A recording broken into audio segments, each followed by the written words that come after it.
let's talk about who is doing the quality and safeguards around the $40 to $50 billion that's invested into the NDIS scheme. And do we need a different team other than the fraud team being put together to actually look at the whole provider payment system? Hey everybody, look, hang in. I'm going to be honest with you. This video is going to be a bit of a lengthy one, but I encourage you to watch it all the way through. If you are somebody that cares about the NDIS and the amazing quality work that so many amazing providers do, but some of what I'm about to share is going to maybe evoke some emotion.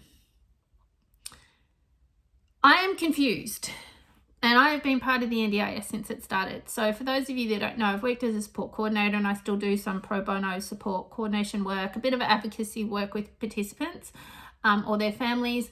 And I have also run been a manager of a registered NDIS support worker provider. I've had a few other roles as well, and I've been part of the trials in a different place when they started rolling out around my aged care and about NDIS. I've been in health and disability for over 38 years, like probably 40 years. 40 years now. And I also do study business compliance, quality auditing, coaching, an array of other things that are not so relevant to this. So I care. For those of you that know me, I actually care. And my neurodivergent traits bring me, when there's injustice going on, I can't let it go. And my ADHD traits, if I don't understand something, I can't let it go. So I keep asking a lot of questions, which is really annoying for some people, but it's what I do. So what I cannot understand at the moment is that we have over 200,000 people invoicing the NDIS, so businesses invoicing the NDIS, that includes sole traders. And just for terms of reference, when I say providers, I'm talking about unregistered and registered, NDIS registered businesses. I'm talking about sole traders. So let's get that clear. When I talk about and use the term providers, that is anybody that's invoicing the NDIS, including gardeners, cleaners, whomever. That's for point of reference for this video.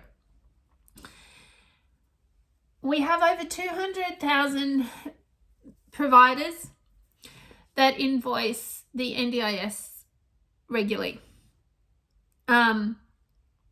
There's close to 700,000 people who have an NDIS plan. And of all of that, we've got about $45 to $50 billion to cover that connection between participant and provider. Now, technically speaking, if we were to divide the $45 billion, and I've done this in another video, with around 700,000 participants, if we divided it evenly, they would have a plan of $60,000 to $65,000, and we know that's not the case. We know that somebody that's 24/7 care with two people could have a $500,000 upward plan for their support needs. But what we're seeing is in the news where providers are overcharging. They're charging for services that were never delivered. They're not following the NDIS code of conduct. This is not just NDIS registered providers. It's the unregistered providers that don't make the news, right? I have helped in the last 2 years, I have helped 80 participants and or their families provide complaints and evidence around unregistered providers, and the only things that have happened, so these have gone into the Quality and Safeguard Commission, and the only thing that has happened is either they might have got an acknowledgement that their complaint has been received, but in 3 cases police actions were taken against the independent unregistered support workers because of assault.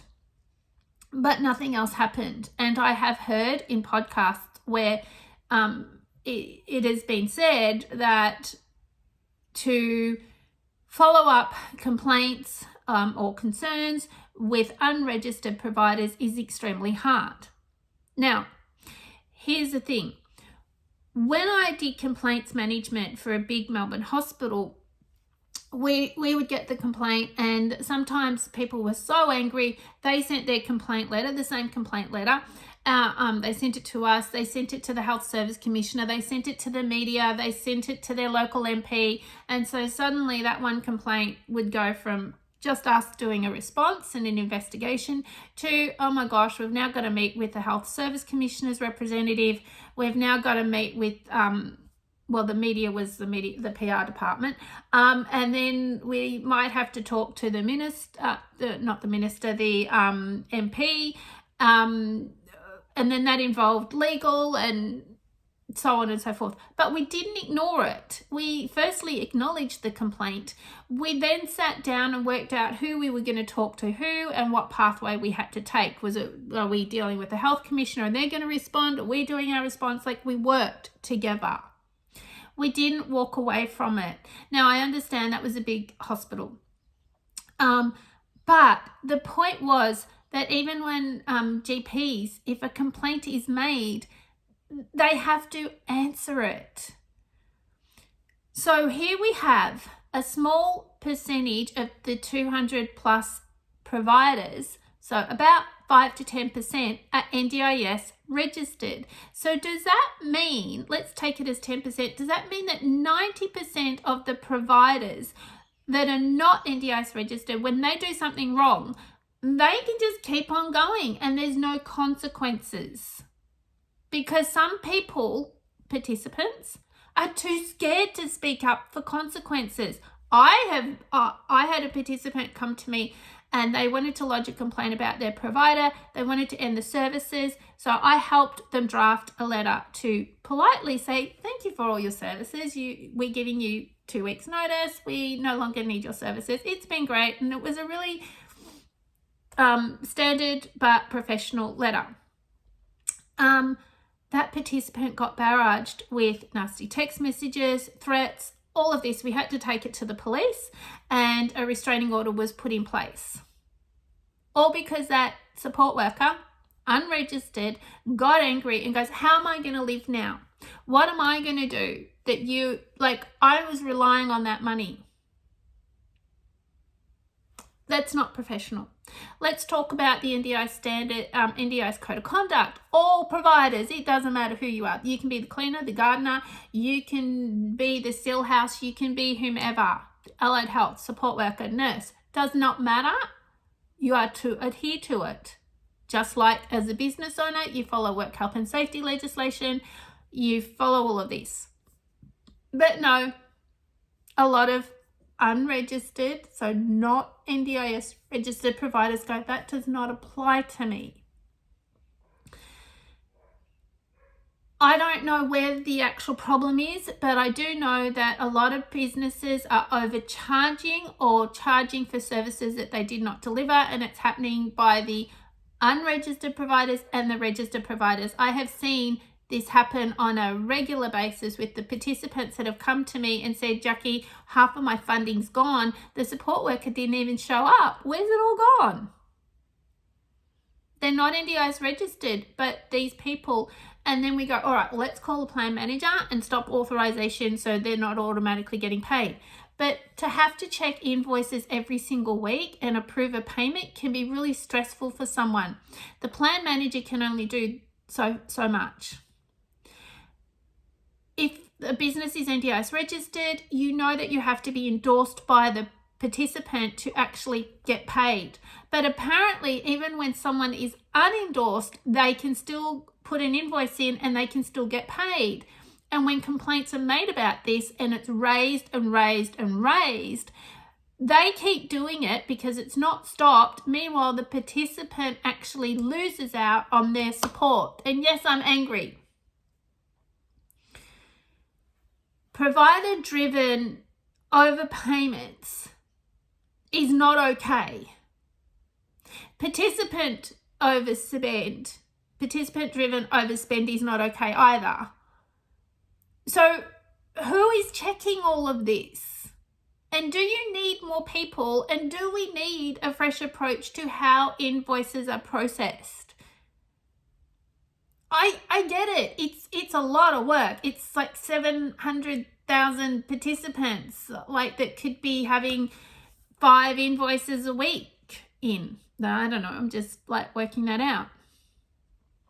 I get it. It's a lot of invoicing, but I'm pretty sure Medicare get a lot of claims in, and I'm pretty sure private health insurance get a lot of regular claims in. So do we need to look at a different system of payment? Does it have to, maybe it should look more like the way private health insurance runs with their invoicing. Here, here's, I've got my Bupa card and or my Medicare card or my NIB card or whatever health insurance, and on my health insurance plan I have physio, and I could have remedial massage, and I've got top cover for dental, and I've got top, so I can claim up to this amount in each thing.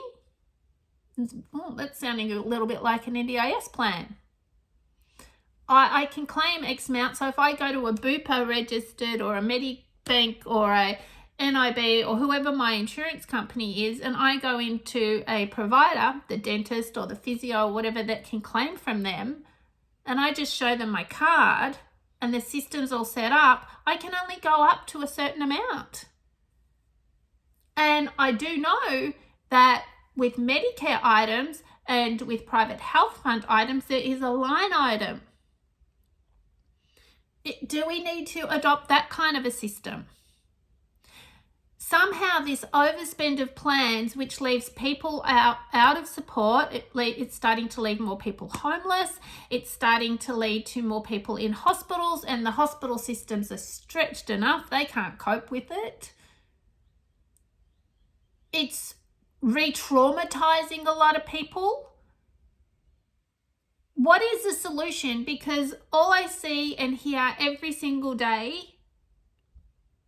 is the providers that are doing the wrong thing. Now, don't worry, I'm not tainted, because I know some amazing providers. I know hundreds of amazing providers, heart and soul, honest people. I've met, it's probably thousands now, that are in it for the right reasons. And I get it. Running a business that's providing NDIS services, medium and small businesses are struggling to keep their doors open. Sole traders are sort of doing okay, but the bigger companies are doing better because they're not just NDIS. So anyone that is solely NDIS is struggling to keep their doors open. And as a business coach said to me, why aren't these businesses not affording my fees? Because I'm reasonable. And I went, well, I don't know what your fee is, but I'm going to guess that you're running on a model of, if you're going to pay yourself $50 an hour, you're going to charge $150 an hour. And he said, exactly. I said, yeah, NDIS doesn't run that way, and it can't run that way.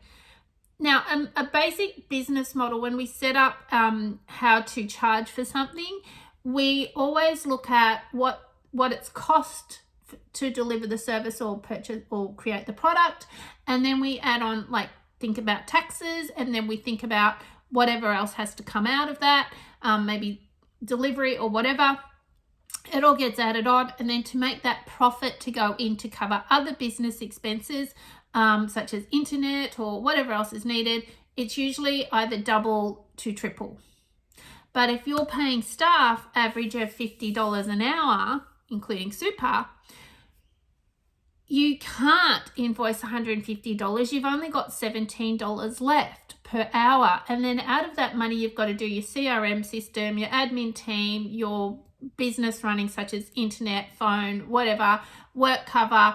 And then the owner of the business or the directors or the managers or the team leaders have not been paid yet.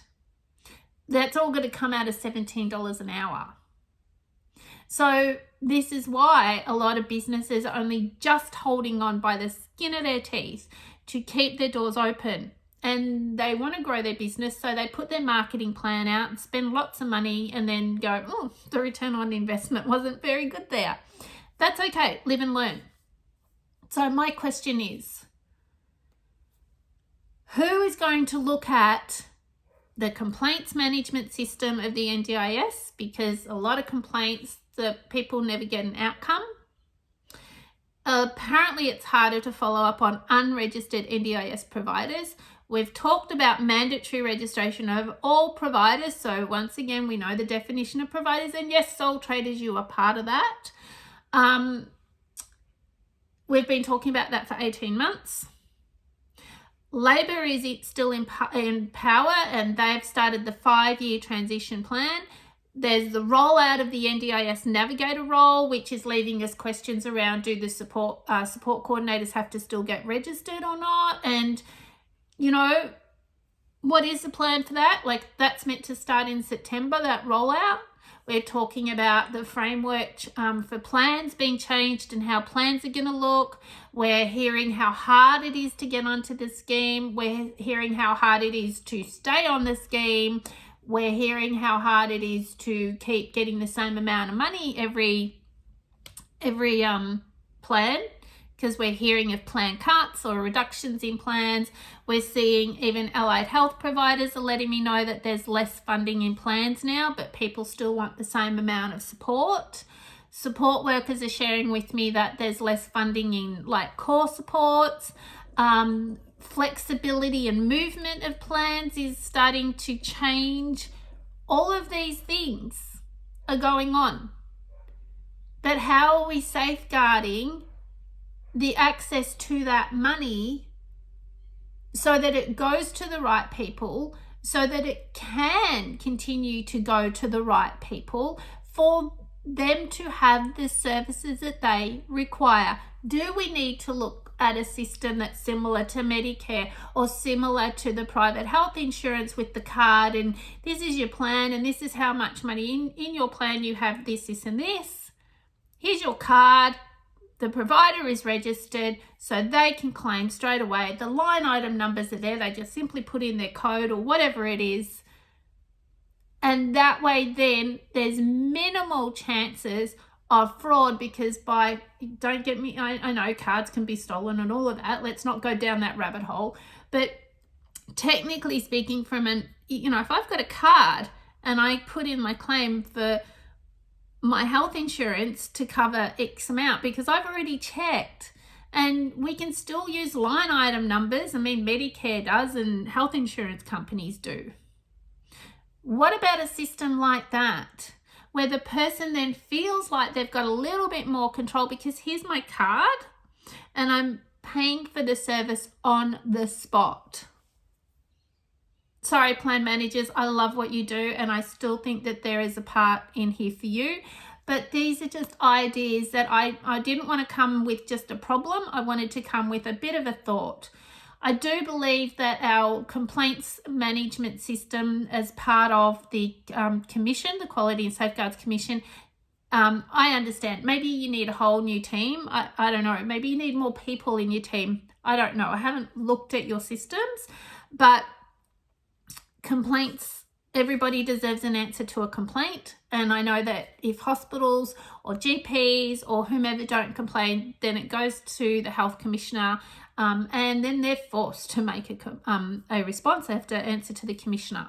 Everybody. So we have an amazing opportunity here to make the NDIS really an incredible gift to the lives of people with a disability that could really work, especially the people that really need it.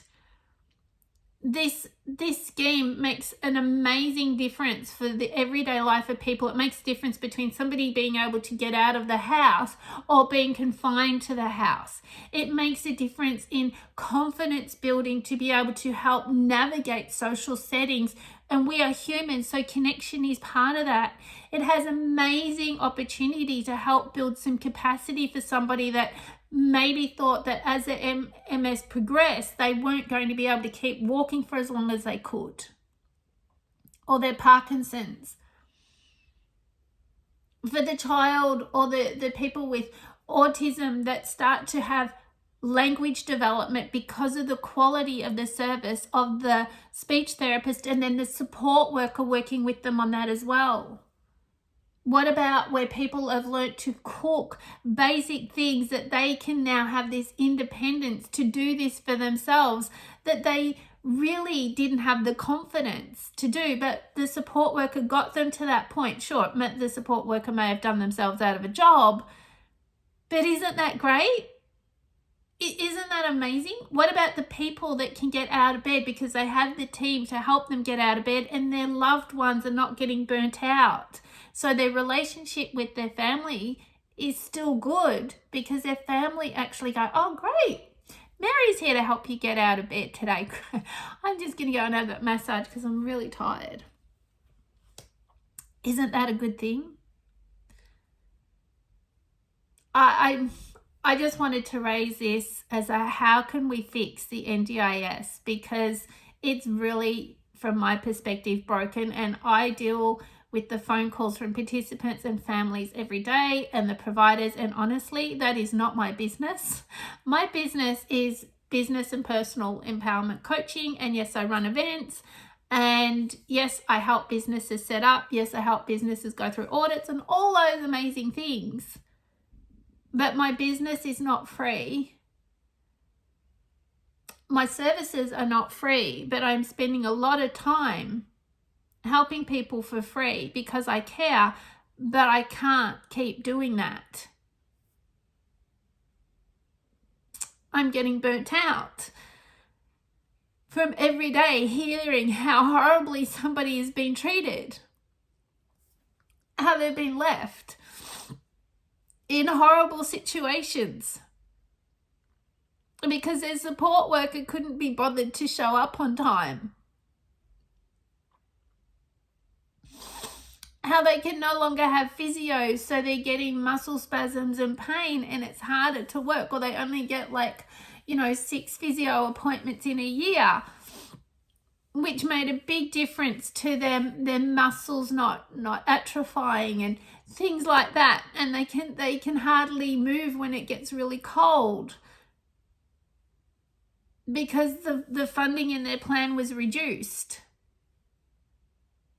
And the physios want to help, or the EPs want to help, but they can't because there's not any funding, and the person lives on a disability pension, which we know isn't a lot of money. Maybe when foundational supports gets up, and maybe community health will pick up a bit more. It breaks my heart. It really does, because I personally can't keep doing the pro bono work. I need to actually earn some money, and as many know, I'm about to go into major surgery in the next 2 to 3 months. I'll be having major surgery. I'm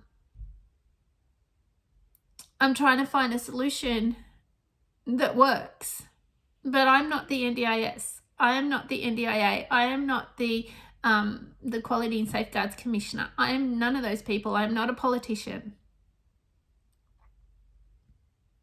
And I want to thank the amazing providers that do incredible jobs. But the system isn't working, and it's getting harder because I'm getting more calls, and I am just a person that works with businesses in the disability sector as well as health, fitness and wellbeing. I work with a lot of businesses, and I work with individuals as well. And I've put together so many resources for businesses that there's no reason why they can't be set up properly and safeguarding everybody. But when the system doesn't require them to safeguard, when there's a different set of rules for registered providers versus unregistered providers, and the majority are unregistered providers, and then we're watching on the news where staff aren't being paid and it's all the NDIA's fault for not paying the provider. Well, if you're in payment lock, they're questioning your invoicing system and how you've invoiced. If you've done nothing wrong, it can be sorted within 2 to 3 months. And as a business that's employing staff, what's your buffer? What is your buffer? What's going on? I'd love your thoughts in a positive, in a proactive way. I'm not interested in thoughts of you know, get rid of the NDIS and things like that, because I think that there's a really great opportunity for us to really come together, and Australia to be that country that builds that ecosystem of support in an honest, proactive way for people, and keep building capacity. So maybe people don't need the NDIS long term. That would be amazing if they could just live their own life. How incredible would that be? But not everybody has support. Not everybody has the capacity to be able to do that. Some people will never be able to live without support. So give them quality care, quality service. They are a human being. They are a person with a heart and a soul, and they might not be able to tell you, I appreciate you. They might not be able to show affection. They might show more aggression. But if you've stepped into this world, you may get that. But deep down, they're a person. They are a person. Just because they can't talk, just because they grunt, just because they can't move the way, inside there is somebody. So for those of you that provide a quality service, thank you. And I understand this video, I got angry, I got emotional, I care, but I'm burnt out as well. And I would love to sit with some people that are serious about how we can keep being proactive about positive change. Thanks for watching.